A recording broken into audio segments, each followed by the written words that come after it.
आज के इस राज्य स्तरीय शिक्षक सम्मान समारोह के इस कार्यक्रम में सबसे पहले तो मैं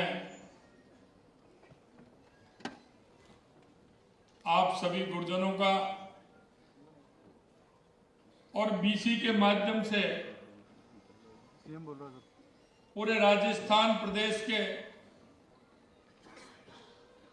हर जिले, हर पंचायत समिति, हर पंचायत से जुड़े हुए सभी गुरुजनों को मैं उनका अभिनंदन करता हूं, उनका नमन करता हूं, उन सभी को प्रणाम करता हूं।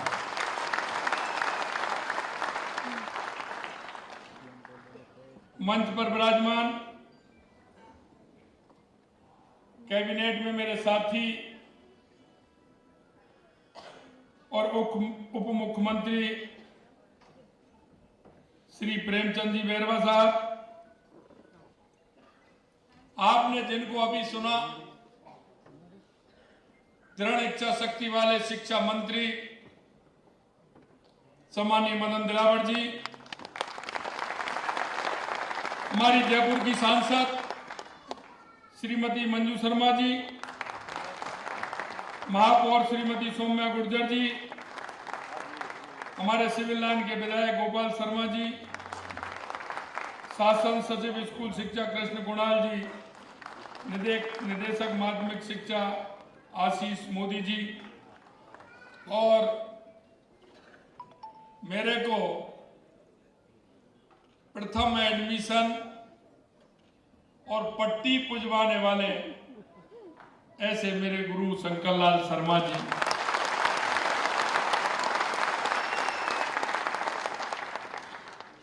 मैं आपको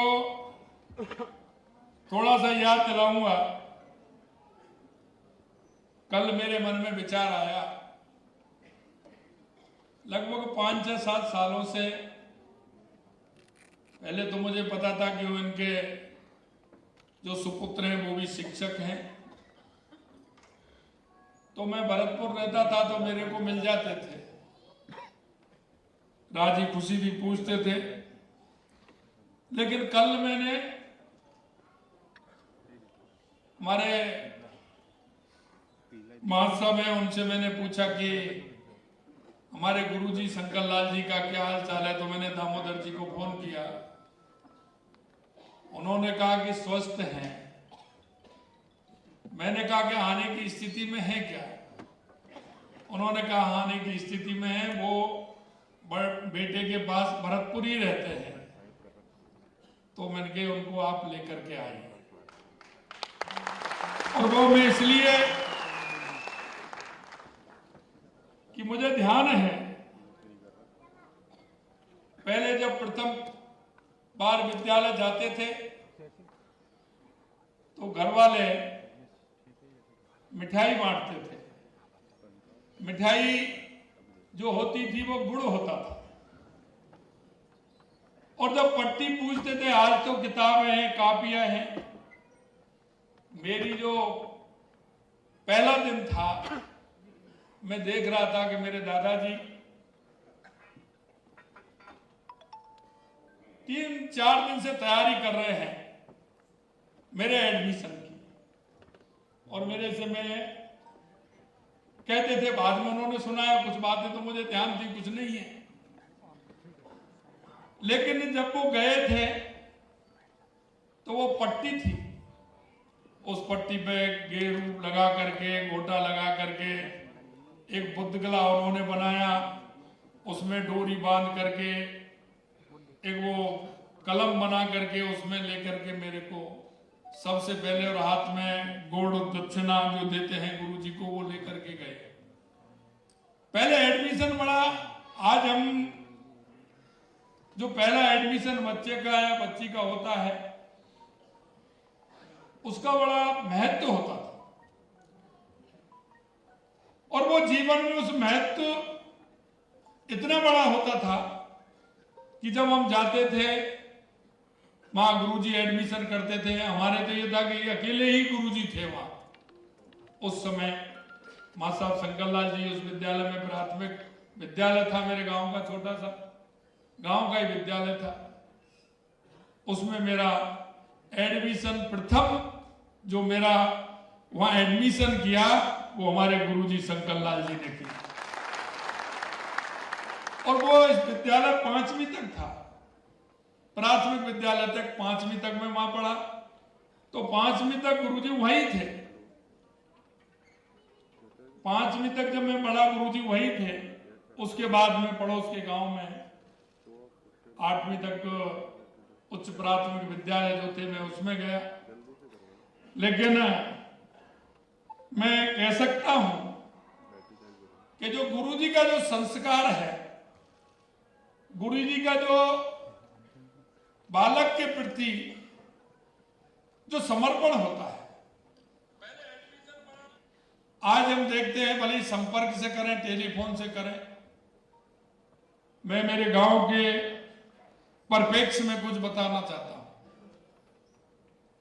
गांव में क्योंकि खेती का काम होता था और घर वाले भी बजाय पढ़ाई के खेती के काम पर ज्यादा फोकस करते थे। तो फोकस करते थे। मैंने गुरुजी को कई जगह देखा। इनसे पहले भी जो गुरुजी थे, बाद में गुरुजी थे, वो भी देखे तो वो समय निकाल करके उनके घर जाते थे और घर जा करके कहते थे पिताजी से, दादाजी से, और कहते कि बच्चे को स्कूल नहीं भेजा आपने? कि नहीं गुरुजी आज ज्यादा काम था मां साहब, घर में काम चल रहा है खेती का, इसलिए इसको नहीं भेजा। इतनी चिंता करके उनको कहते थे कि नहीं, खेती के काम और 2 दिन बाद हो जाएगा, लेकिन इस बच्चे को आप पढ़ाई के लिए भेजो। इतना सब कुछ करते थे। और वो आज के समय में और उस समय में काफी अंतर भी था। आज हम जिस परिप्रेक्ष्य में हैं, बहुत बड़ा अंतर है। हम देखते थे कि काफी, जब उच्च प्राथमिक में हम पढ़ते थे 6वीं से 8वीं तक, 10वीं तक, तो हम पड़ोस में जाते थे। 5-7 किलोमीटर जाना होता था, 5-7 किलोमीटर आना होता था, और पूरा पढ़ाई का बस्ता साथ में जाता था। लेकिन मैं ये सारी बातें इसलिए कहना चाहता हूं कि जीवन में गुरु का महत्व बहुत है।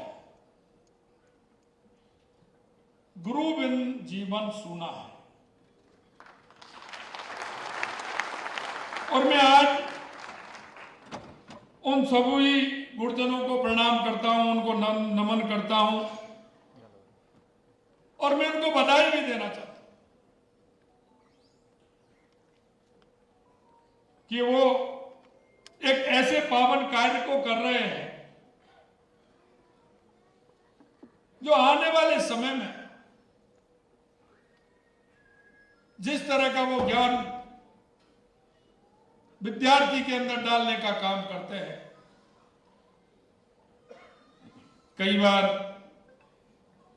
ऐसा होता है कि जो मूर्ति बनाता है, उस मूर्ति बनाने वाले के मन में कई तरह के भाव उत्पन्न होते हैं। एक मूर्ति बनाता है, वो ये सोचता है कि मैं इस मूर्ति को मेरे काम के लिए, उधर पूर्ति के लिए मैं बना रहा हूं, कि जिससे उससे मेरा घर या मेरा परिवार चल सके। एक मूर्ति जो बनाते हैं वो इसलिए बनाते हैं कि मूर्ति बन जाए, और मूर्ति बनकर के अच्छी अगर मैं बनाऊंगा तो बाजार में इसका अच्छा भाव मिलेगा। एक व्यक्ति बनाता है कि एक मूर्ति अगर अच्छी बन जाए, लोग आए और इस मूर्ति को देख करके ये मूर्ति भगवान का रूप ले, सुंदर और अच्छी बने, आने वाली पीढ़ी को प्रेरणा देने का काम करे। मैं आपसे निवेदन करना चाहता हूं कि हमारे शिक्षक जिस तरह से हमारा एक प्रजापति कुमार जिस तरह से मटका बनाता है, मिट्टी को गूंथता है और गूंथते समय उसको आइडिया लग जाता है, क्योंकि कई लोग देखते हैं वो इतनी देर हो गई इनको, लेकिन वो उस मिट्टी में देखता है कि ये मिट्टी जो मैं मूर्ति बनाना चाहता हूं उसके बनाने लायक ये मिट्टी अभी गुथी या नहीं गुथी। वो लगातार गूंथता जाता है, लगातार गूंथता है, पानी डालता है, कभी कमी पड़ जाती है तो फिर वो उसमें मिट्टी मिलाता है और धीरे धीरे उस मिट्टी को ऐसी मिट्टी बनाता है कि जो मेरे मन में जो विचार है, मिट्टी गूंथते गूंथते जो मेरे मन में विचार आया कि इसकी मुझे किस तरह से शक्ल देनी है, इस मिट्टी का मुझे कैसी मूर्ति बनानी है, वो उसके लिए प्रयास करता है। और मैं कहना चाहता हूं कि वो ये सोचते सोचते अपने काम में कामयाब भी होता है और उस मूर्ति का वही स्वरूप बना करके देता है और वही स्वरूप उभर करके आता है जिसको हम और आप सभी पूजने का काम करते हैं, उसे वंदन करने का काम करते हैं। इसलिए मैं कहना चाहता हूं कि आज पूर्व राष्ट्रपति डॉक्टर एस राधाकृष्णन जी का जन्मदिन भी है और एक अच्छे शिक्षक होने के नाते आज का दिन शिक्षक दिवस के रूप में ये मनाया जाता है। और शिक्षक दिवस के रूप में मनाने का कारण भी है क्योंकि उन्होंने जितना काम किया, उन्होंने शिक्षकों को दिशा देने का काम किया और उन्होंने ये कहा कि शिक्षक प्रदेश का नहीं, देश का नहीं, अगर पूरी दुनिया का उत्थान करना है तो एक उस पर आधारित अगर कोई है तो वो एक राष्ट्र का शिक्षक है जो इसको सर्व बना सकता है, सर्वमान्य बना सकता है।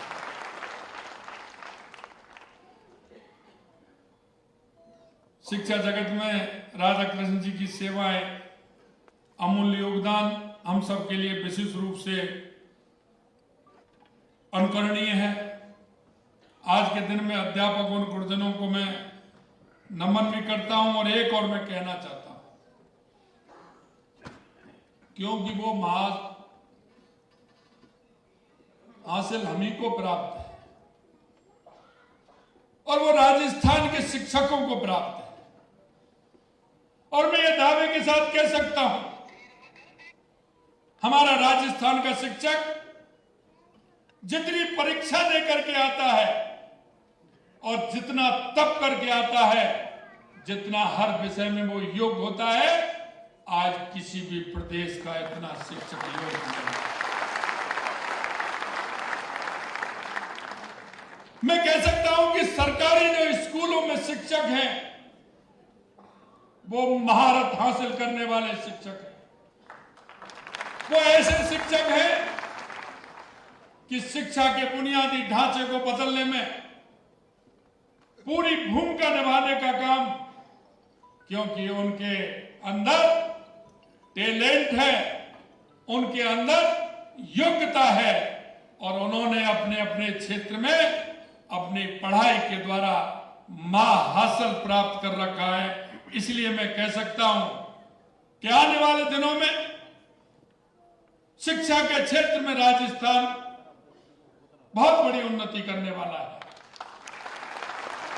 हर क्षेत्र में आगे रहने वाला है, क्योंकि जब गुरु मजबूत होता है तो चेला अपने आप मजबूत हो जाता है। उसमें कोई किसी तरह की शंका नहीं होनी चाहिए। मैं देखता हूं आजकल हमारी माता बहनें जिस लगन के साथ काम करती हैं, कई बार मैं देखता हूं हमारी माता बहनें शिक्षक के रूप में बहुत अच्छा काम करती हैं। राष्ट्र के निर्माण में हमारी माता बहनों का बहुत बड़ा योगदान है, बहुत बड़ा योगदान है। हमारी परंपरा है कि गुरु का सर्वोच्च स्थान हमारे दिल में और दिमाग में और समाज के अंदर है, क्योंकि तुलसीदास जी ने भी लिखा है, गुरबिन भय निध तरई न कोई, जो प्रवंच शंकर सब होई। अर्थात भले ही कोई ब्रह्मा जी और शंकर जी के समान क्यों ना हो, लेकिन बिना गुरु के कभी भवसागर पार नहीं होता।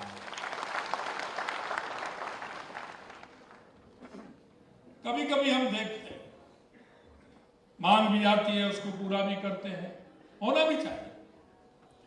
स्कूल केवल अच्छे भवन, महंगे उपकरण, सुविधाओं से नहीं बनता, बल्कि एक अच्छा स्कूल शिक्षकों की निष्ठा और उनके समर्पण पर आधारित होता है, उनके समर्पण पर आधारित।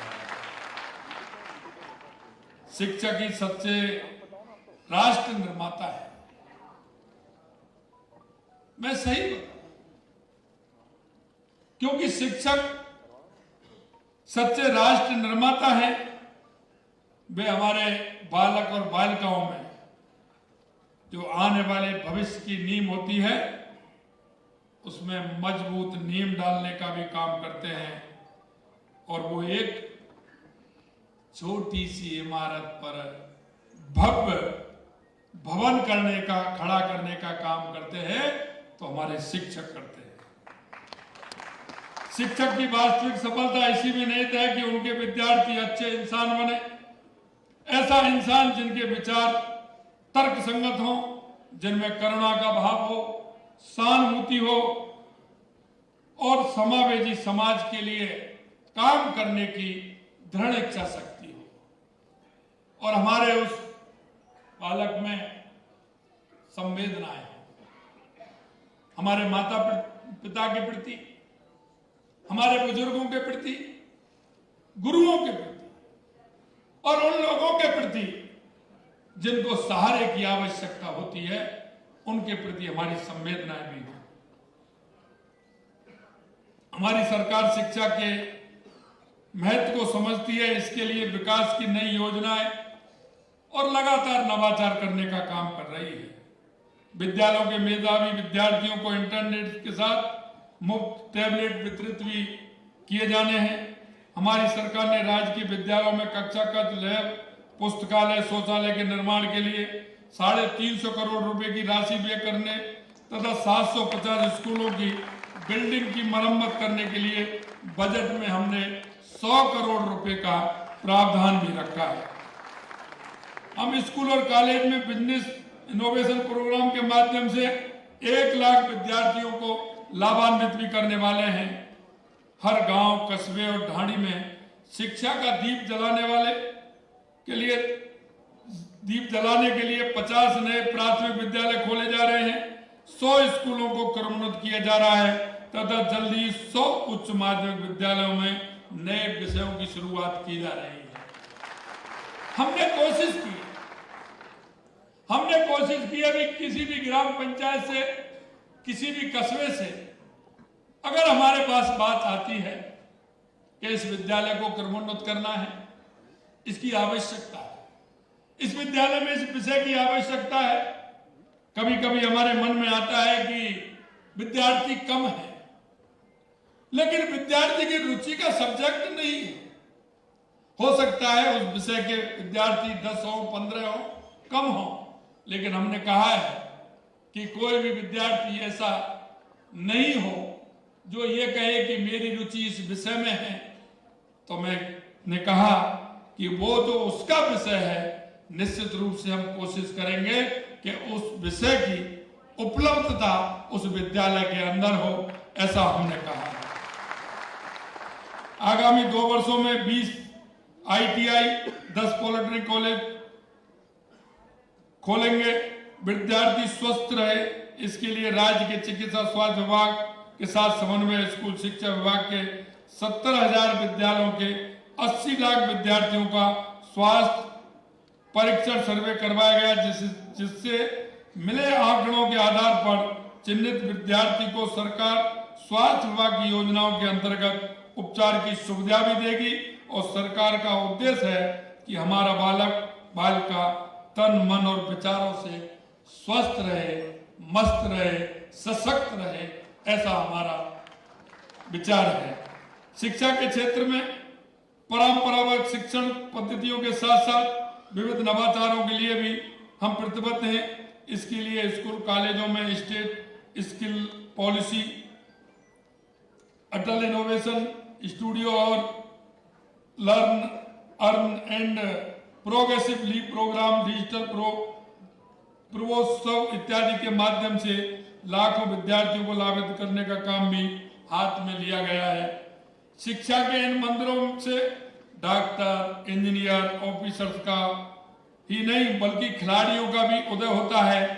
इस आवश्यक तथ्य को ध्यान में रखते हुए हमने 250 करोड़ रुपए की लागत से महाराणा प्रताप स्पोर्ट्स यूनिवर्सिटी खोलने, ताकि हमारे राजस्थान के बेटी बेटियों को कोच व अन्य सुविधाएं भी मिल सके। हमने बजट में घोषणा की थी कि महाराणा प्रताप स्पोर्ट्स यूनिवर्सिटी खोलेंगे, वो काम भी हम कर रहे हैं। और वो इसलिए कि हमारे कई बालक बालिकाएं ऐसे होते हैं, वो पढ़ाई के साथ साथ खेलों में भी उनकी अच्छी रुचि होती है।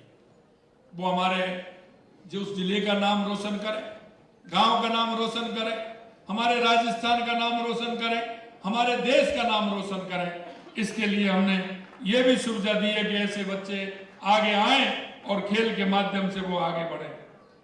वही गुरु शिष्य संबंध की परंपरा को पुनर्जीवित करते हुए विश्वविद्यालय के कुलपतियों को हमने नाम बदला है और उनका कुलपति से कुलगुरु नाम किया है। पदवी नवाजे जाने से परंपरा भी हम शुरू की जा रही है, जो हमारी संस्कृति का प्रतीक भी है। मैं विश्वास दिलाता हूं कि प्रदेश सरकार हर संघर्ष, हर निर्णय, हर विचार आपके आत्मसम्मान और स्वयं निर्माण के आधार पर आधारभूत स्तंभ खड़ा करेगी। इस संपूर्ण यात्रा में आप जैसे कर्मशील शिक्षकों की एक मसाल युगों तक जलती रहे, ऐसी हमारी कामना है।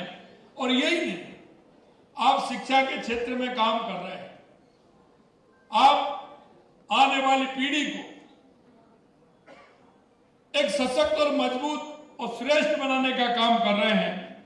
लेकिन मैं कहना चाहता हूं, आपके विचार भी आवश्यक है, आपके सुझाव भी आवश्यक है, क्यों कोई व्यक्ति पूर्ण नहीं होता। और मैं इस बात को सभी जगह कहता हूं, उम्र चाहे कितनी भी हो जाए, लेकिन अनुभव हमेशा आते रहते हैं। और ये अनुभव ऐसे होते हैं कि उम्र के हिसाब से नहीं, कहो तो 10 और 11 और 12 साल का एक छोटा बालक बहुत अच्छा सुझाव दे सकता है, और हमें उनके सुझावों को मानना भी चाहिए। क्योंकि अच्छे सुझावों के लिए यह नहीं है कि ये सुझाव इन्होंने दिया है। मैं इसलिए आपसे कहना चाहता हूं, सभी गुरुजनों से कहना चाहता हूं, राजस्थान के सभी हमारे गुरु अनुभवी हैं, उस क्षेत्र में काम करते हैं, इसलिए मैं उनसे कहना चाहता हूं, आपके वो अनुभवों को भी साझा करें, जिससे राजस्थान के विकसित राजस्थान में आपके उन सुझावों की आवश्यकता है, जिससे कि हमारा राजस्थान आगे बढ़ सके। और हम उस क्षेत्र में आप सुझाव दे रहे हैं, उन सुझावों को मानते हुए हमारी सरकार काम करे। मैं प्रदेश की सरकार की ओर से एक बार फिर आपको बधाई देता हूं और विश्वास दिलाता हूं कि हमारा हर एक कदम आपके लिए होगा, आपके हितों के सजेने के लिए होगा, आपके उत्थान के लिए होगा, राजस्थान के नवनिर्माण के लिए होगा। मैं आप सभी से इतना कहना चाहता हूं, और सभी जो हमारे गुरु हैं, निश्चित रूप से उनको भी मैं निवेदन करना चाहता हूं, उनको भी कहना चाहता हूं कैसे राष्ट्र के विकास में, राजस्थान के विकास में आपकी बहुत बड़ी भूमिका है। और मैं आपको यह भी मानता हूं कि लगातार आप पर सामाजिक सरोकार के कार्य हो या सरकारी कार्य हो, उन सभी में अगर सबसे ज्यादा भागीदारी रहती है तो हमारे गुरुजनों की रहती है, हमारे गुरुजनों। और हमारा गुरु वास्तविकता में मैं कह सकता हूं कि हर क्षेत्र में, क्योंकि गुरु की महिमा जितनी मैं करूं उतनी ही कम है।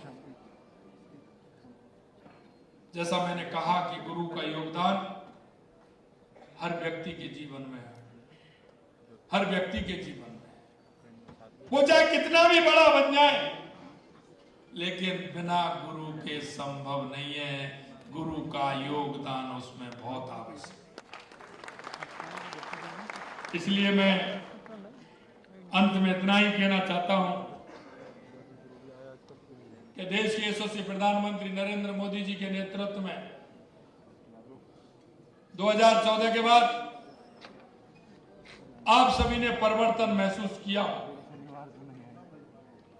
और परिवर्तन महसूस इसलिए किया होगा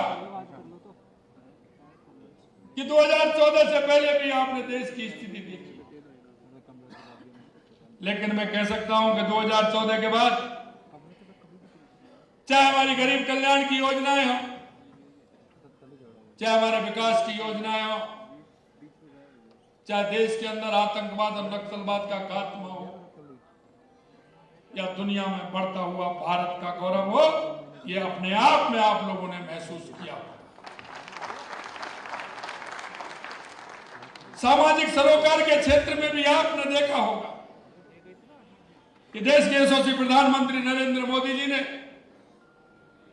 सामाजिक सरोकार के क्षेत्र में लाल किले से स्वच्छता का संदेश देने का होगा, तो आज आप देख सकते हैं कि स्वच्छता के क्षेत्र में हर व्यक्ति, हर छोटा बालक के अंदर जो भावना पैदा की है, ये देश के यशस्वी प्रधानमंत्री नरेंद्र मोदी जी के इस स्वच्छता अभियान का जिस तरह से पूरे देश के अंदर चला है, वो आपके सामने है। इसी तरह से आपने देखा हो हमारा लिंग अनुपात में काफी अंतर आ गया था, तो देश के यशस्वी प्रधानमंत्री नरेंद्र मोदी जी ने एक नारा दिया, बेटी बचाओ बेटी पढ़ाओ, और उस नारे को लेकर के चले, तो आज आप उस लिंग अनुपात में भी अंतर देख रहे हैं कि अब बहुत कम अनुपात रह गया, लगभग बराबर का अनुपात आ रहा है। अभी 5 जून को एक काम और उन्होंने किया है कि पर्यावरण की दृष्टि को देखते हुए 5 जून पर्यावरण दिवस के दिन माननीय देश के यशस्वी प्रधानमंत्री नरेंद्र मोदी जी ने एक पेड़ मां के नाम लगाने का आह्वान किया है। और आप देख सकते हैं जिस तरह से राजस्थान के अंदर एक दिन में वर्ल्ड रिकॉर्ड बनाने का काम किया, वो माननीय हमारे शिक्षा मंत्री जी ने बताया कि राजस्थान सरकार ने 7 करोड़ पौधे लगाने का संकल्प लिया था। हमने एक दिन में 1 करोड़ 46 लाख पौधे लगाने का काम हमारी सरकार ने। मैं आपसे इतना ही निवेदन करना चाहता हूं, एक नागरिक होने के नाते, और हम भी एक राजस्थान के एक ऐसे नागरिक होने के नाते, जो शिक्षक होने के नाते, और मैं आपसे इसलिए और मैं ज्यादा मन से कहना चाहता हूं, अधिकार से भी कहना चाहता हूं कि समाज के अंदर हमारे गुरुओं की भूमिका है, वो अलग है, क्योंकि समाज में आपकी मान्यता है, समाज आपका विश्वास करता है, हर समाज में आप जाएंगे आपका सम्मान भी होता है, और समाज में गुरुओं की मान्यता है, आप समाज को दिशा देने का भी काम करते हैं, समाज को एक आगे बढ़ने का आह्वान भी करते हैं। मैं आपसे इसलिए निवेदन करना चाहता हूं कि समाज में अगर कोई बात आप कहेंगे तो लोग आप पर विश्वास करते हैं, जनता आप पर विश्वास करती है। इसलिए एक नागरिक होने के नाते मैं आपसे निवेदन करना चाहता हूं कि हमारा एक पेड़ मां के नाम पर्यावरण को बचाने के लिए, राजस्थान को एक ऐसा राजस्थान बनाने के लिए, हरियाणा राजस्थान बनाने के लिए आपसे निवेदन भी करता हूं और आपसे आह्वान भी करना चाहता हूं कि एक पेड़ मां के नाम के अभियान को हम आगे बढ़ाएंगे।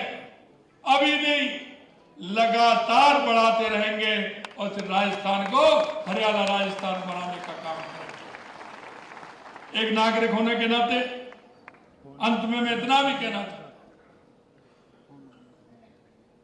क्योंकि आप सामाजिक सरोकार के कार्यों में हमेशा सहभागी बनते हैं। कहीं भी किसी गांव में चले जाओ, कोई भी काम बिना मां साहब के नहीं होता है। मां साहब का योगदान हर गांव में, हर ढाणी में होता है। पहला काम कोई करेगा तो सबसे पहले मां साहब को बुलाएगा, मां साहब आप आ जाइए, इस काम को करिए।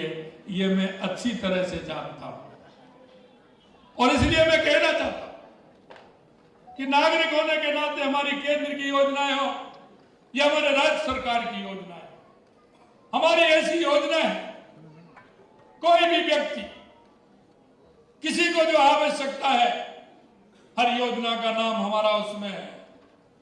उस योजना का लाभ उस अंतिम पंक्ति में बैठे व्यक्ति को मिले, उस मेरे पड़ोसी को मिले, मेरे उस दिव्यांग भाई को मिले, मेरी उस बूढ़ी मां को भी मिले, मेरा उस गरीब मजदूर को भी मिले, मेरा जो छोटी बहन है उस बहन को भी मिले, मेरे हर व्यक्ति को उस योजना का लाभ मिले, क्योंकि आपकी जानकारी में पूरा होता है और आपके पास लोग आकर के भी मिलते हैं।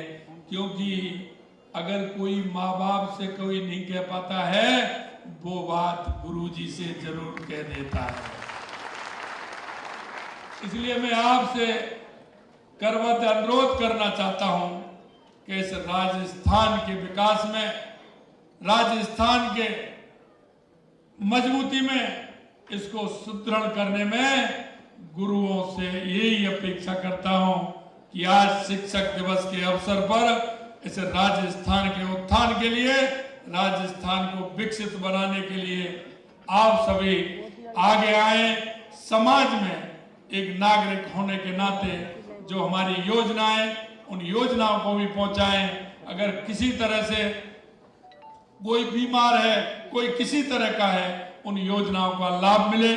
अंत में सभी, मैं यहाँ मंचासीन सभी अतिथियों का और आप सब इतनी बड़ी संख्या में हमारे गुरुजी आए, आज सभी का सम्मान भी है, उन सब का और बीसी के माध्यम से राजस्थान के गांव, ढाणी, पंचायत से जुड़े सभी गुरुओं का मैं अभिनंदन करता हूं, वंदन करता हूं, चरण वंदन करता हूं, नमन करता हूं। बहुत बहुत धन्यवाद। जय हिंद, जय भारत, जय राजस्थान।